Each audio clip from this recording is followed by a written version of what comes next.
Assalamualaikum warahmatullahi wabarakatuh. Berjumpa kembali kawan-kawan dengan Studio Video TOEFL yang juga merupakan bagian dari Bimbel Mat Ing Jombang. Langsung saja kawan-kawan, pada kesempatan kali ini kami akan membahas tentang soal-soal yang berkaitan dengan tata bahasa atau grammar atau tajwidnya bahasa Inggris. Oke, kawan-kawan semuanya, bayangkan ketika Anda bertemu model soal nomor 1, nomor 2, dan seterusnya. Oke, untuk soal nomor 1 kawan-kawan, ada conjunction yang harus kita pahami. Oke, kalau Anda ketemu conjunction seperti ABCD itu, ada langkah-langkah yang harus kita ketahui. Hukumnya conjunction itu kan menghubungkan, berarti menghubungkan dua kalimat yang ada di soal itu. Maka langkah yang pertama yang harus dilakukan oleh kita sebagai pembelajar bahasa Inggris adalah langkah pertama, pahami arti dua kalimat yang dihubungkan. Berarti kita diminta untuk menghubungkan dua kalimat ini. Disuruh menerjemahkan. Bagaimana kita akan bisa menghubungkan dua kalimat tersebut kalau kita tidak tahu arti? Berarti memahami arti itu penting. Ini saya katakan sebagai langkah yang pertama. Ketika kita sudah tahu arti di kalimat soal, maka langkah yang kedua, kita harus tahu, harus paham arti dan fungsi conjunction-nya, yaitu yang ada di ABCD ini. Yang mau dihubungkan tahu artinya, tetapi akan menjadi masalah yang besar ketika kita tidak tahu arti dan fungsi ABCD-nya. Ya, itu pasti kawan-kawan sudah menyadari. Tetapi di sini tetap kami jelaskan, detailkan sebagai pengingat bahwa langkah-langkah ini penting. Kawan-kawan, ketika kita sudah menerjemahkan dua kalimat ini, misalnya my sister feels drowsy. Nah, ini mungkin banyak, maaf, saya memahami seperti ini. Mungkin di sini banyak kawan-kawan yang belum tahu arti kata ini. Nah, akan menjadi masalah. Ini artinya apa? Kalau sudah tanya kepada diri sendiri artinya apa, bisa dipastikan akan ada masalah. Conjunction yang saya pakai ini nanti apa? Artinya nggak tahu. Nah, kan begitu ya. Oke, saya bantu. Saudara perempuan saya merasa mengantuk. Titik-titik, dia mengalami demam yang cukup lama. Berarti ini ada hubungan sebab akibat. Berarti ada makna dalam bahasa Indonesia yang kita pahami, yaitu karena. Bahasa Inggrisnya karena sebagaimana kita ketahui adalah kata because. Oke, itu jawaban yang pertama. Tetapi kawan-kawan, di sini kami ingin memperdalam pemahamannya terhadap kata karena. Bahwa yang namanya karena bahasa Inggrisnya itu ada kata as ternyata. Juga ada kata because itu sendiri, juga ada kata since yang bisa dipakai untuk menghubungkan dua kalimat yang menyatakan sebab akibat. Kawan-kawan, Anda harus menggunakan, Anda harus menerjemahkan as itu adalah karena ketika setelah as nanti hukumnya ada subjek dan predikat. Predikat itu bisa berupa model, will, can, may, dan sebagainya. Bisa berupa to be, predikat itu, is, am, are, dan sebagainya. Bisa berupa verb, verb 1, verb 2, dan verb 3. Baru ini nanti artinya karena. Demikian juga kata because itu harus subjek predikat. Harus. Since akan diterjemahkan. Karena kalau setelah since ini adalah ada subjek, ada predikat. Nah, kawan-kawan semuanya biar tidak lupa ada satu tambahan ilmu biar tidak lupa terhadap kata-kata ini yang nanti maknanya karena, maka kita ingat saja as, because sama since itu kita terjemahkan, kita singkat saja, yaitu dengan kata ini. Nah, ini ya, maaf ya sedikit saya paksakan, ini nanti artinya adalah karena, asbes, as, because sama since. Oke, itu yang pertama. Yang kedua, tentang karena, kawan-kawan, ini juga ada ilmu yang lain, yaitu perbedaan.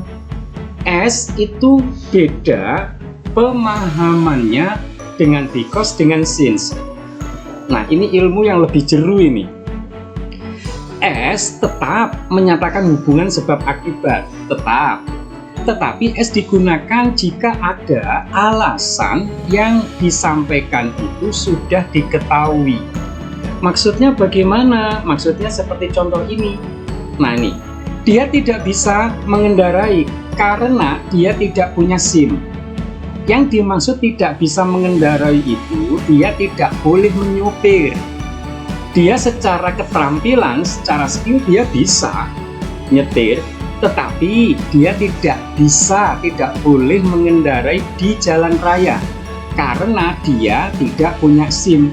Sudah diketahui alasan kenapa dia tidak bisa, tidak boleh mengendarai. Alasannya adalah sudah diketahui karena dia tidak punya SIM. Misal juga orang tua Anda, ayah Anda mau meminta Anda untuk nyetir, tetapi sampean oleh ibunya Anda dilarang, jangan, dia tidak punya SIM. Nah, itu yang dimaksud sudah diketahui oleh orang di sekitar Anda, di dalam rumah Anda, bahwa Anda memang tidak punya SIM.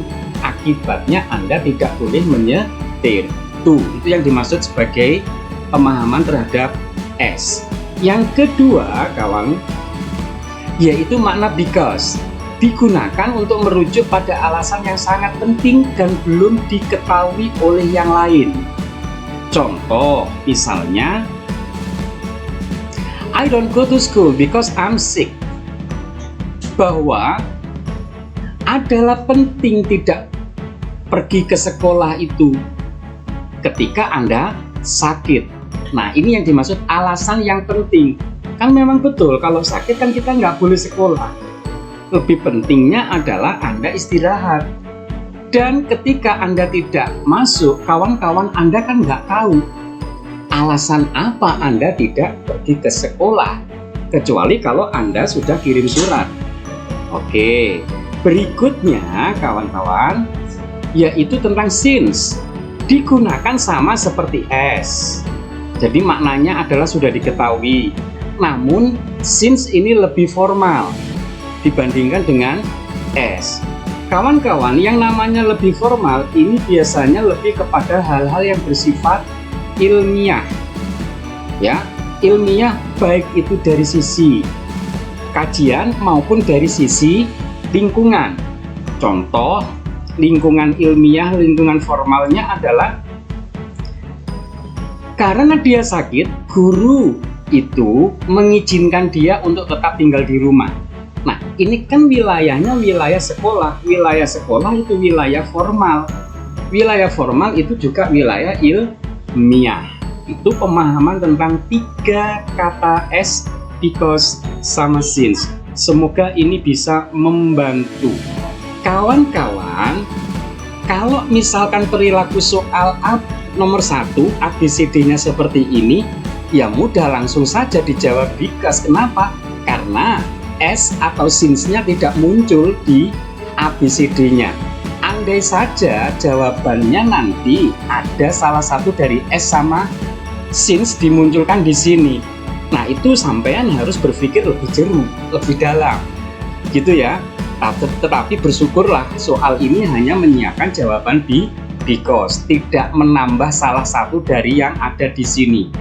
Ya, kalau ada ini muncul juga, berarti Anda harus berpikir tentang fungsi. Oke. Sebelum saya lanjutkan, oke kawan-kawan, untuk soal nomor 2, dia lelah, dia beristirahat di rumah. Dia beristirahat di rumah kan punya alasan. Kalau punya alasan berarti because. Begitu ya. We drive to north. Kami berkendaraan ke utara. Kami ingin ke Eropa. Kami ingin ke Eropa itu adalah alasan, sehingga Anda harus mengendarai ke arah utara karena Eropa misalkan pada saat itu posisinya memang di utara. Pas Anda ada di sebelah selatannya, berarti Anda ke utara, itu kan punya alasan. Berarti Anda harus pakai jawaban yang A, karena ini adalah alasan, sebab, gitu ya. Oke, kawan-kawan, kita lanjutkan ke soal nomor 4. Tetapi sebelum kita meluncur ke nomor 4, mohon bantuannya untuk meningkatkan channel kami sehingga biar bisa lebih berkembang dan kami memproduksi banyak video-video tutorial yang akan bisa dinikmati di channel kami oleh Anda. Terima kasih bagi yang sudah mengklik tombol subscribe dan jangan lupa bunyikan loncengnya. Berikutnya kawan, untuk soal nomor 4 sama nomor 5 ada sebuah materi yang harus Anda kuasai, namanya adalah degrees of comparison, untuk menyatakan tingkat perbandingan. Tingkat perbandingan ini ada 3. Yang pertama adalah tingkat lebih, ya. Tingkat positif. Ini ada salah sedikit tulis ini. Tingkat positif. Dari mana Pak saya tahu bahwa soal ini adalah menyatakan degrees of comparison? Dari ABCD-nya saja sudah bisa diketahui kawan-kawan ya. Ini adalah soal degrees of comparison. Ada 3 tingkat. Yang pertama tingkat positif, tingkatannya sama. Di sini nanti pakai rumus S sama S di sini. Di sini nanti ada kata sifat. Untuk yang tingkat kedua kawan, ada namanya tingkat komparatif, tingkat lebih. Nah, ada rumus nanti adjektif yang ada di sini Anda nanti tambahkan ER. Ini urusannya nanti kapan Pak saya nambah ER, urusannya dengan silabelnya, suku katanya. Ya, saya tidak membahas di sini. Ya, suku kata mempengaruhi pemakaian ER. Kalau suku katanya 1 atau 2 itu nanti pakai ER. Tapi lebih detailnya nanti ada video berikutnya insya Allah ya. Untuk tingkat yang lebih ada rumus lagi yaitu pakai more. Nah, ini juga terpengaruh kalau Anda pakai more, itu terpengaruh sama adjektif yang di sini berapa suku kata. Kawan-kawan, bahwa yang namanya pemakaian kata more itu nanti dipengaruhi oleh than-nya. Pemakaian ER dipengaruhi oleh than. Kalau ada soal pakai than, udah jawabannya pasti. Kalau nggak ER, ya more, tinggal Anda hitung saja jumlah suku katanya yang di sini. Untuk tingkat yang ketiga adalah tingkat superlatif, sebagaimana sudah kawan-kawan ketahui. Superlatif sama, nanti Anda pakai ES. Yang pakai ES adalah yang dipakai oleh ER. Artinya adjektifnya jumlahnya berapa, suku katanya. Sama aturannya, yang dipakai oleh adjektif dengan menggunakan ER juga sama yang dipakai oleh adjektif yang menggunakan EST. Berarti sama-sama jumlah suku katanya yang nanti yang akan dihitung, gitu ya. Oke, semisal di sini saya pakai kata big. Big ini kan menjadi bigger. Ini bigger kalau disuperlatifkan aturannya sama dengan bigger ini, yaitu big menjadi biggest. Nah, jadi yang bisa ditambah ER itu otomatis juga bisa ditambah EST. Singkatnya seperti itu.